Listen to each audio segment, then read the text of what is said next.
Amigos invisibles, generalmente, poco después de que muere un gran escritor o un gran artista, entra una especie de época de olvido, una época que algunos han llamado el limbo o el purgatorio, en el cual parece la gente desinteresarse, menospreciarlo, olvidarlo un poco, hasta que luego viene pues una reevaluación más tardía y adquiere su verdadera y permanente dimensión en la historia del arte o de la literatura.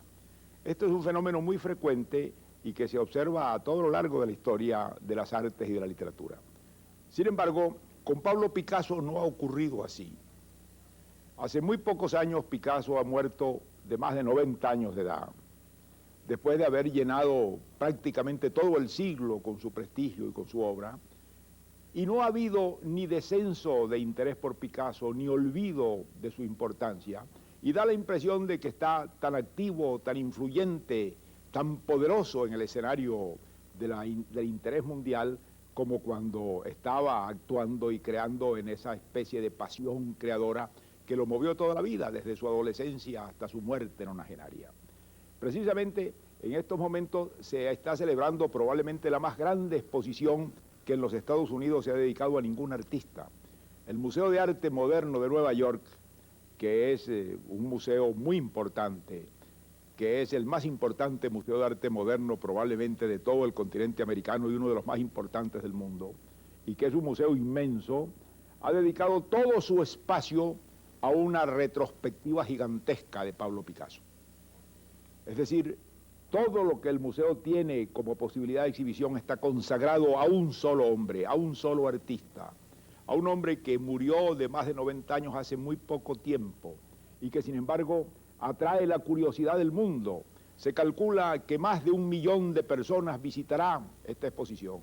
En todos los medios de comunicación se comenta este hecho, se habla de este fenómeno increíble y da la impresión de que la influencia gigantesca de este hombre, la fascinación del mundo por esta figura excepcional, no ha disminuido, todo lo contrario, podría pensarse que incluso ha aumentado.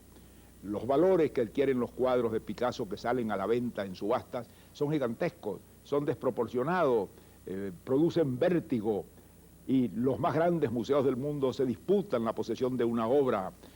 Los más ricos coleccionistas las pagan a precios inverosímiles. De modo pues que el interés y lo que pudiéramos llamar el valor de este hombre no ha sufrido merma alguna. ¿Quién era este hombre? Pablo Picasso, para decirlo de la manera más simple del mundo, era un español. Y cuando digo un español, no estoy refiriéndome a un accidente geográfico, al hecho de que pudiera haber nacido en un país o en otro, sino que tenía y representaba en su carácter y en su obra esa circunstancia de un modo fundamental. Era culturalmente, era humanamente, era psicológicamente un español.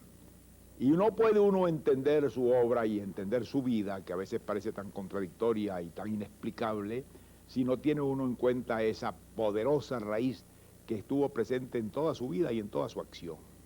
Él había nacido en Málaga, es decir, en la Andalucía española, pero pasó desde sus comienzos de su adolescencia hasta que ya era un hombre hecho en Cataluña. Desde luego que un poco pasó por los dos polos de España, el polo andaluz y el polo catalán, con todas sus diferencias de tono, de carácter y de cultura. Y Cataluña, en esos años en que Pablo Picasso está formándose allí, era un centro muy activo de arte moderno, de curiosidad intelectual, donde convergieron hombres de gran valor y donde se hicieron aportes y ensayos extraordinarios. Pero luego, cuando ya Picasso se acerca a los 20 años, hace el viaje a París. París era, de un modo extraordinario, la meca, el centro, el polo de atracción de todos los artistas del mundo, y era además el gran centro de creación del arte moderno. Todas las novedades se habían producido en París, por lo menos en los últimos 60 o 70 años antes de comienzos del siglo.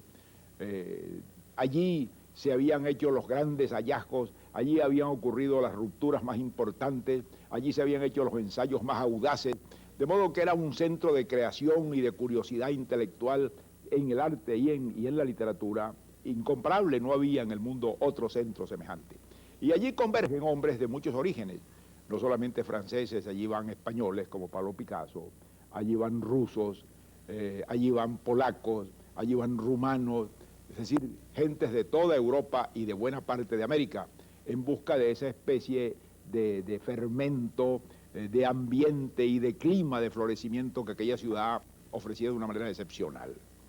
Y es allí en París donde él se va a realizar, de tal modo que con mucha razón a él se le considera un hombre que pertenece a ese fenómeno muy curioso que se llama París, un hombre que pertenece a esa gran creación que allí se realizó, pero no porque él se afrancesara en un sentido o en otro, sino porque en ese medio él pudo dar todo lo que estaba en él, y eso que estaba en él lo llevaba en su propia naturaleza, en su propio sentido. Era un fenómeno de vitalidad, de curiosidad inagotable, con un impulso creador que no se agotó ni con la más extrema edad. Pintó toda su vida, creó arte toda su vida, en todas las horas de su vida. Picasso no hizo absolutamente ninguna otra cosa, no le interesó ninguna otra cosa, sino una especie de devoción, de interés, de dedicación a esa creación continua que no se interrumpía ni en el día ni en la noche.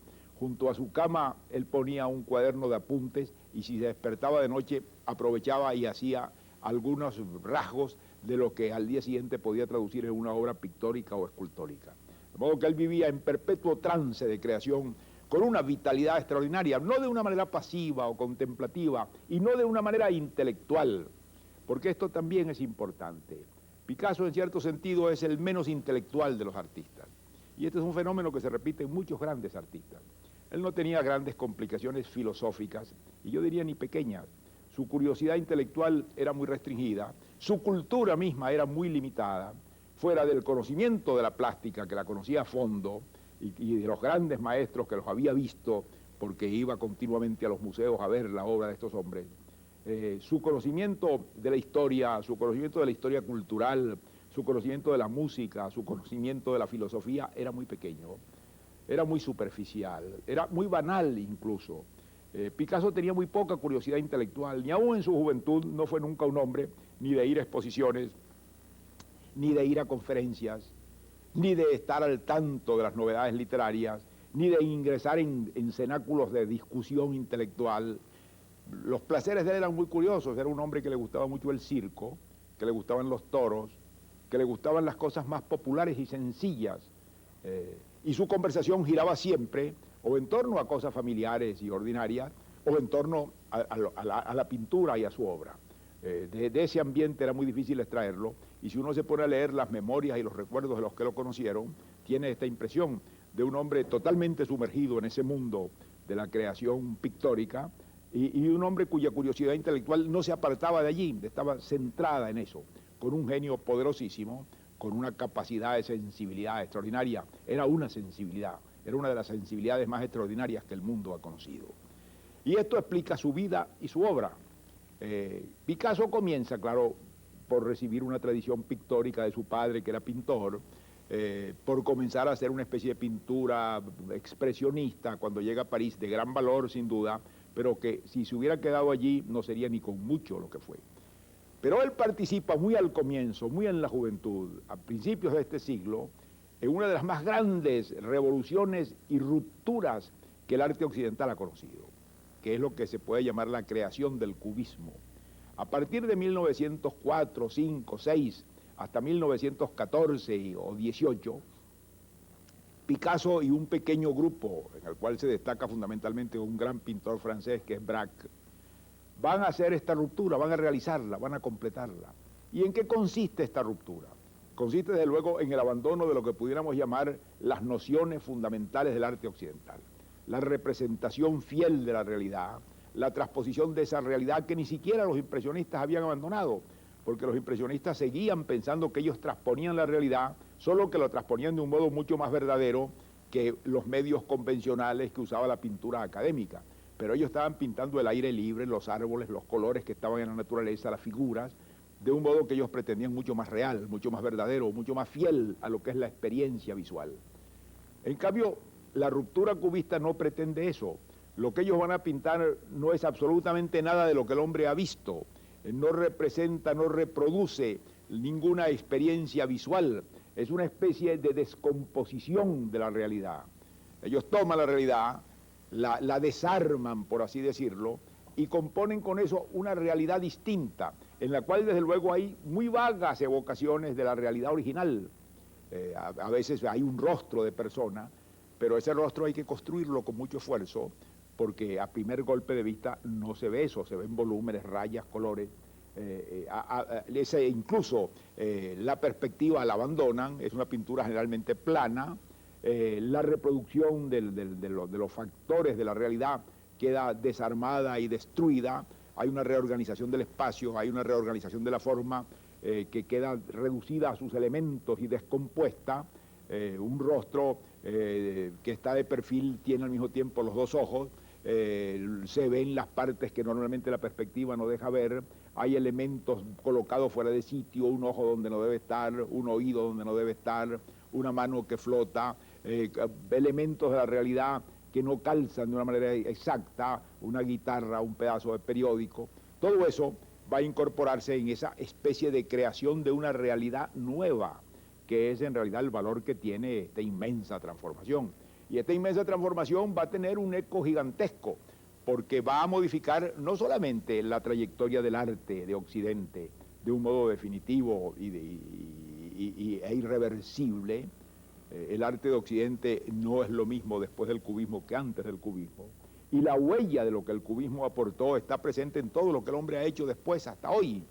Ha permeado todas las maneras, ha permeado la sensibilidad, ha creado nuevos valores, ha tenido un alcance incomparable. No solamente logra todo esto, sino que él crea al mismo tiempo un lenguaje nuevo, él crea una nueva manera de expresarse, posiblemente desde, podríamos decir que desde Giotto, desde el prerrenacimiento, las artes plásticas europeas tuvieron un lenguaje, tuvieron un modelo.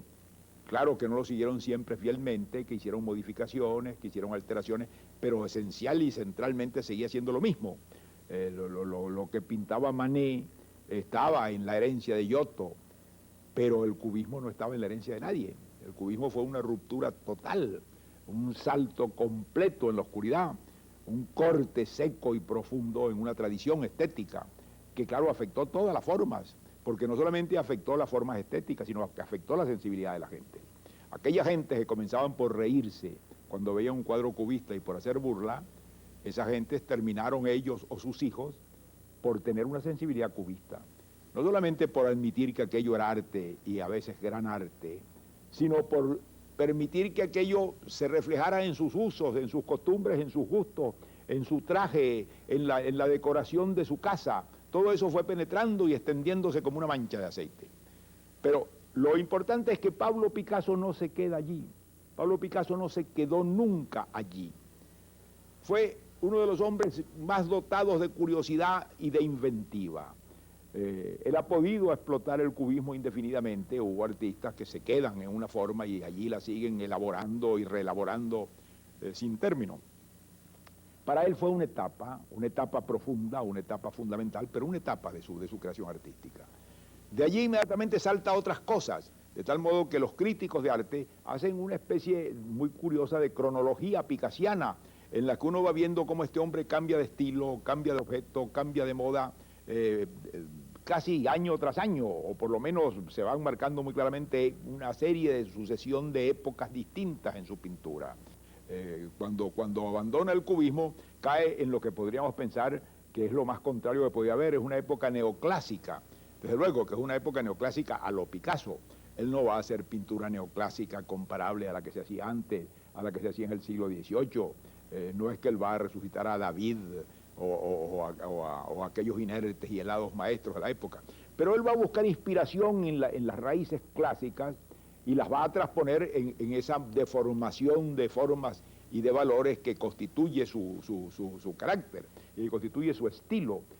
Y luego no se queda tampoco en el neoclasicismo, ese neoclasicismo en que él hace unas figuras deformadas gigantescas, muy evocativas de la poesía neoclásica más que de la plástica neoclásica. Él va a pasar a otros experimentos, va a pasar a experimentos con colores distintos y diferentes, va a pasar, por ejemplo, por una época muy importante. Cuando estalla la Guerra Civil Española, el año 36, Picasso experimenta, desde luego, profundamente la repercusión de ese acontecimiento tan trágico y desgarrador, y lo percibe como él tenía que percibirlo, como un español raigal y profundo. Y hay una respuesta de Picasso a esa tragedia, y esa respuesta es una gran obra pictórica, una de las grandes obras pictóricas que constituyen, por así decir, el legado común de la humanidad. El año de 1937 había una exposición universal en París, y el gobierno español, el gobierno de la República, le encargó a Picasso un cuadro para colocarlo en esa exposición. Y Picasso idea inmediatamente hacer un cuadro alusivo a lo que está ocurriendo en España, a la tragedia de la guerra. En esos días, o poco antes, había ocurrido el horrible bombardeo de Guernica. Guernica es una pequeña ciudad del País Vasco que tiene una especie de valor simbólico y casi ritual para los vascos. Allí estaba el árbol de Guernica, donde se juraron las libertades vascas. Era una especie de ciudad santa del sentimiento regional vasco. Y esa ciudad fue arrasada por un bombardeo espantoso.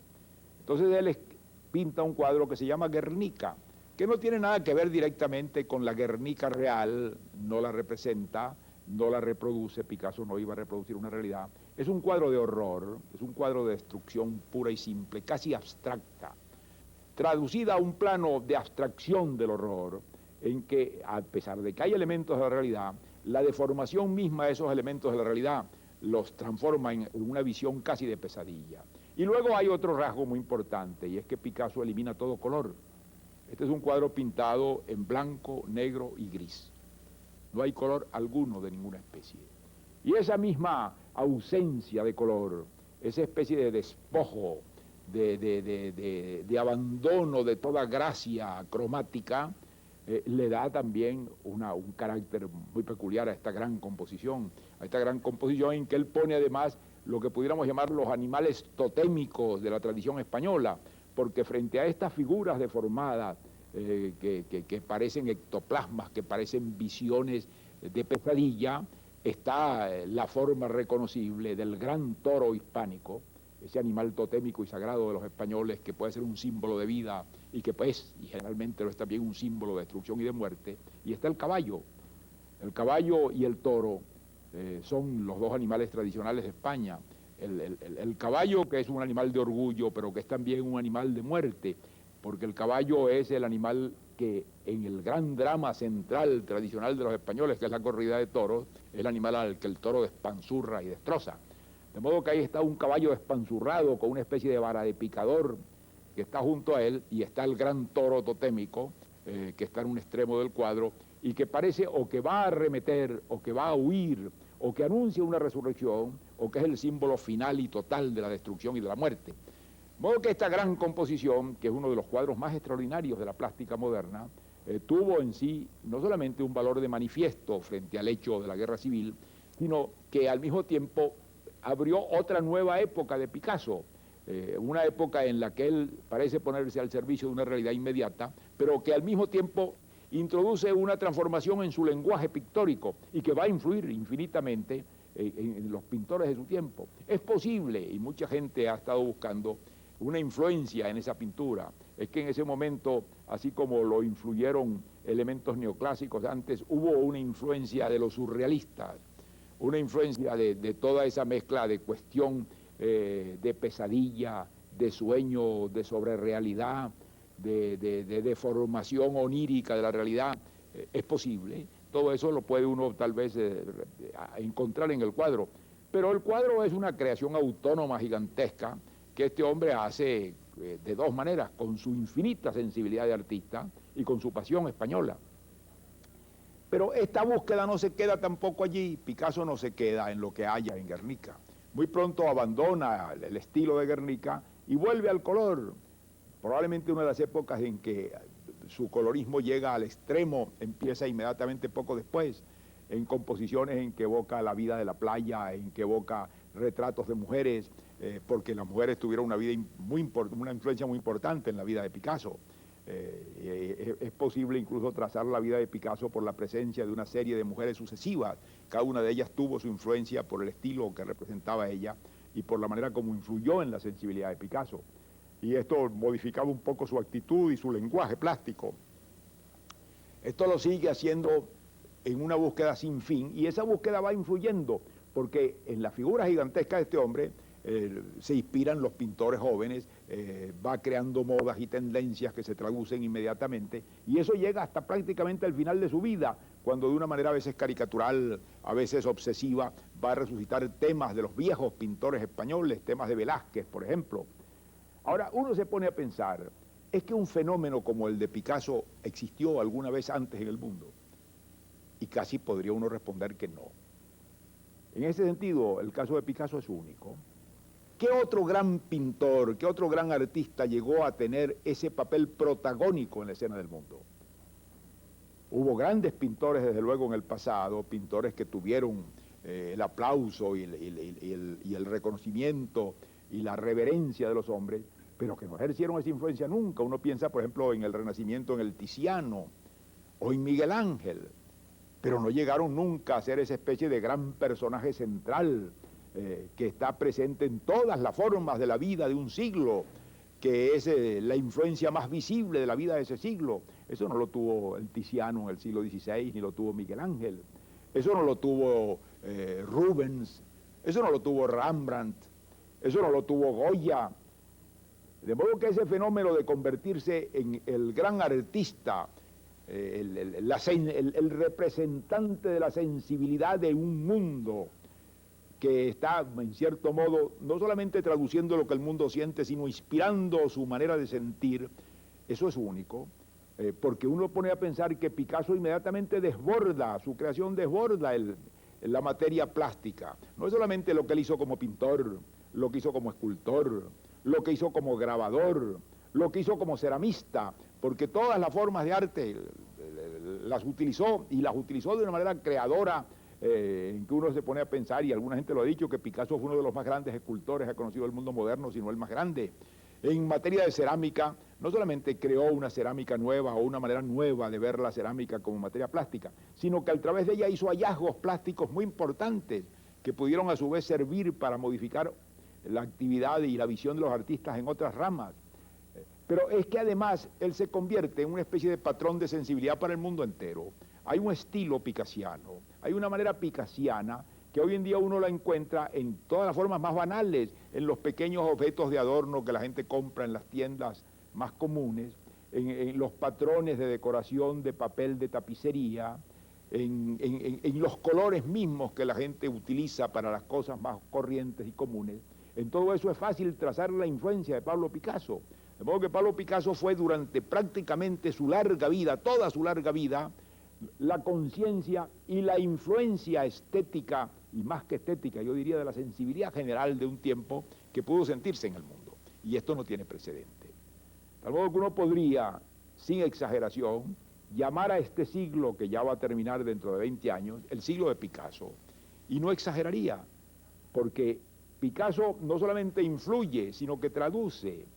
Esas cosas que hacía Picasso en las artes plásticas traducen un poco la mentalidad general del hombre de hoy, traducen un poco la confusión, la perplejidad con que el hombre enfrenta los violentos cambios del mundo que lo rodea, la pérdida de los patrones de conducta que lo habían mantenido durante siglos. Ahora uno se pregunta, ¿hasta dónde Picasso solamente refleja? ¿Y desde qué punto Picasso influye? Porque era una calle de dos vías. Sin duda Picasso reflejaba su tiempo, pero en cierto modo también su tiempo reflejó a Picasso. La influencia gigantesca que este hombre solitario pudo realizar fue enorme. Y además lo curioso es que era un hombre solitario, porque si uno se pone a pensar, Picasso no fue un hombre nunca de lo que llamamos corrientemente actividad social. Vivió siempre como un recluso, en un círculo muy pequeño de amigos, refugiado en sus talleres, en sus estudios, en sus casas, pintando todo el día, no ocupándose sino de aquello, ni siquiera salía a ver sus propias exposiciones. En vida se le organizaron homenajes gigantescos. El Louvre en París le hizo un homenaje único. La única vez que el Louvre hace una exposición que llena todos sus salones para un pintor viviente, no lo había hecho nunca. Y Picasso estaba a 200 kilómetros de distancia y no vino un solo día a ver esa exposición. Él vivía encerrado en su taller con sus amigos. Y ese hombre, que en cierta forma era un hombre aislado, era un hombre sin comunicación, sin embargo ejercía esta fascinación y este prestigio increíble en el planeta entero, porque uno, estoy seguro de que si uno se dirige al hombre más apartado de la tierra, con la información cultural más elemental y le preguntara nómbreme a un artista moderno, la posibilidad es muy grande de que ese hombre no pudiera nombrar sin un solo nombre y que ese solo nombre fuera el de Picasso. Este es un caso verdaderamente excepcional, extraordinario e incomparable, que no se dio nunca en el pasado y que posiblemente no se va a dar en el futuro. Ahora, este hombre tuvo una especie de don de Midas, este hombre que nació con muy pocos recursos, que cuando creó el cubismo vivía en la miseria, en una vida estrecha y marginal. Este hombre llegó a crear no solamente esa obra gigantesca, sino un tesoro, porque lo que Picasso pintó hoy en día no tiene precio, y lo que Picasso acumuló, porque gran parte de lo que pintó lo conservó él mismo. Cuando murió Picasso no ha habido casi manera de estimarlo. Algunas gentes piensan que los cuadros que Picasso dejó en su posesión y que constituyen su herencia representan una suma que debe estar en los alrededores de $1.000 millones. Esto quiere decir pues una cosa increíble, cómo aquel hombre solitario, aquel hombre apartado, era una especie de Midas que estaba creando no solamente formas de arte de una influencia extraordinaria, sino una riqueza incomparable. Lo que ningún potentado de su tiempo logró hacer, lo hacía este hombre. Y esto se ha venido a saber pues a la hora en que fue necesario ya declarar su sucesión y estimar en cuánto valía esa sucesión. Y esa estimación es una estimación caprichosa, porque desde luego no hay manera de saber cuánto vale aquello. Cuando sale un cuadro importante de Picasso al mercado, se vende por $1 millón o por más de $1 millón, recientemente ha ocurrido. De modo que cuánto valía aquello, cuánto vale cada día más aquello. Todo esto constituye el prodigio de este hombre extraordinario. Esta presencia poderosísima, en que uno podría decir que tal vez, más allá de los políticos, más allá de los hombres que provocaron y desataron guerras, la más grande influencia, la más permanente influencia que la humanidad sintió en este siglo emanaba de este español solitario que vivió en París y que realizó una obra de artista. Esto forma parte del misterio de lo que es el arte y forma parte también de ese otro misterio también impenetrable de lo que es la sensibilidad humana y la comunicación de la sensibilidad. Venezolana de Televisión.